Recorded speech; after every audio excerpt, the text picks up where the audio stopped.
go towards a more positive evolution. Others decided to take a more negative tangent, and then a whole heap of them from each of these places didn't decide either positive or negative. So when they died, they had to, or they were attracted to come to another place or another scenario which was just sort of setting up itself so they could re-experience that same sort of era or that same sort of pattern over so many thousands of years, and so they were attracted to come here and experience once again the opportunity to get to a point like 2012 where they could then once again make a decision whether they were going to choose negative future or positive future or not choose at all. And then if they died, then they go elsewhere and do the same thing again.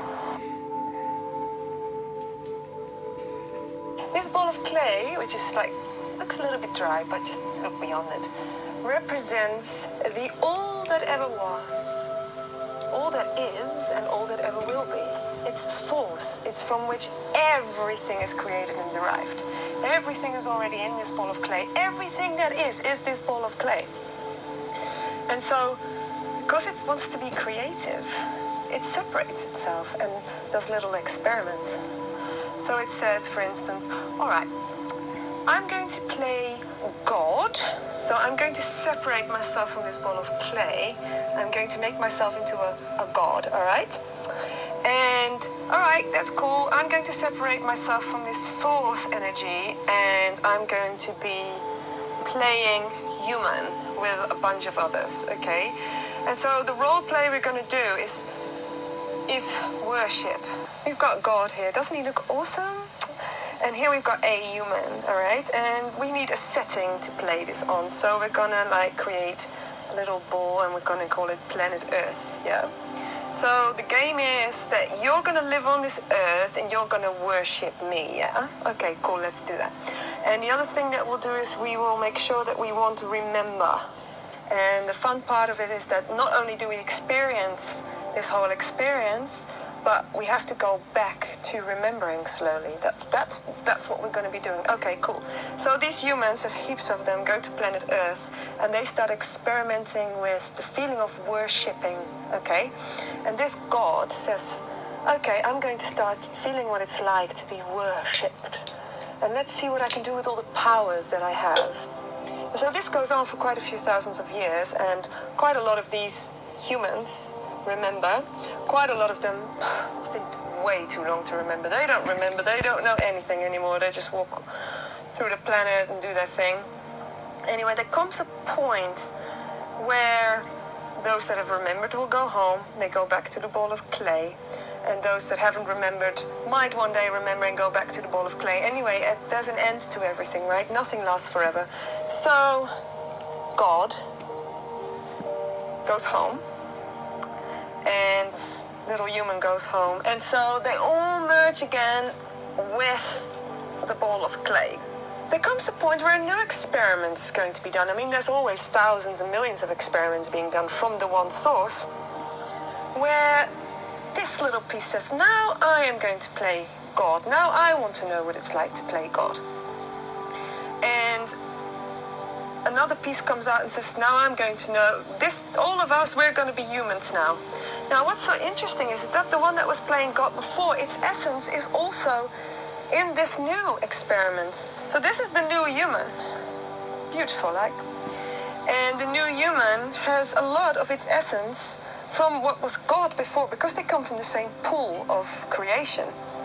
And the one that's playing God now is actually has the essence of a lot of the humans that had gone back to the ball of clay. So at the end of the day, we are all from the same source. That means that God is God, but that means you are God too. That means planet Earth is God. It means you are God. It means I am God. It means the grass is God. The tree is. Everything that you can see around you. And so I'm making this film, right? And the reason why I'm going off on this massive tangent here is because at the end of the day, when we remember that we come from the same source, and we remember that it's all a temporary expression, an experiment, then we know that we are all God. And that's really hard for a lot of people to realize. It's so hard, in fact, that we kind of don't want to know. Because if we're God, it means we have to start taking responsibility for what we do, for our thoughts, our actions. And do we really want to do that? No, it's been thousands of years that I've been playing this part of the victim and the worshipper. There's no way I'm going to give it up, you know? But maybe the suffering becomes so bad at one point that you say, okay, I'm so used to this suffering. It's been so many thousands of years that I've done this. I'm over it. I want to know what it's like to not suffer and to be empowered and to understand that I'm a creative little God expressed right now here. And that journey from that suffering place to this empowered place is quite a hard journey.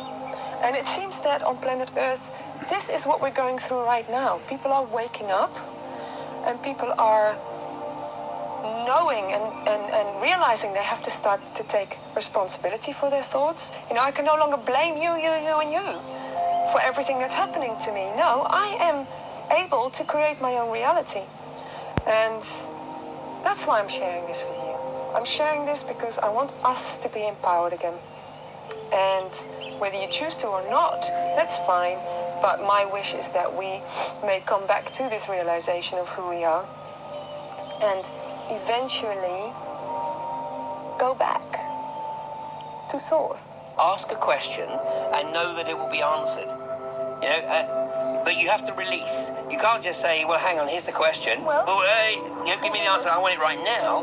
You have to ask the question and then just let it go. We're at a point of conscious evolution at a level never been seen before. You know, we are in a unique period right now. It's almost like the evolutionary process has accelerated exponentially in the last few years. The frequency of the Earth itself, in the solar system, but the Earth itself is moving to a higher frequency.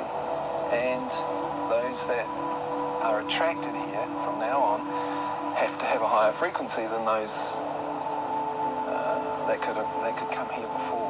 There is no point where humanity and each individual isn't peaking on their spiritual path. They always are.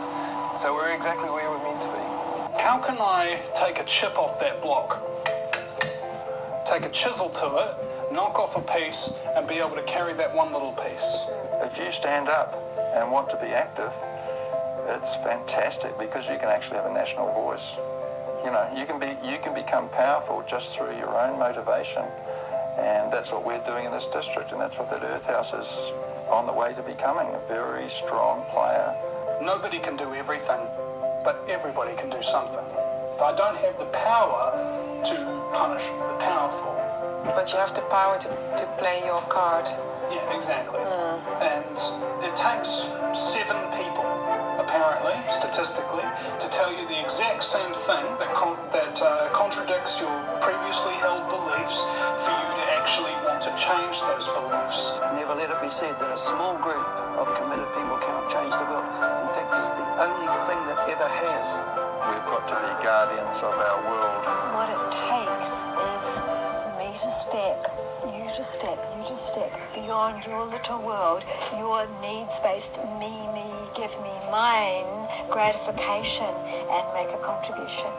Whatever is your passion. Don't be afraid. Don't be afraid. Follow your truth. I think there's like even a chance of making a difference in school. Okay, so my answer to that question is everyone's making a difference. Every single person on the planet's making a difference. It just depends on what you choose to do. I chose this medium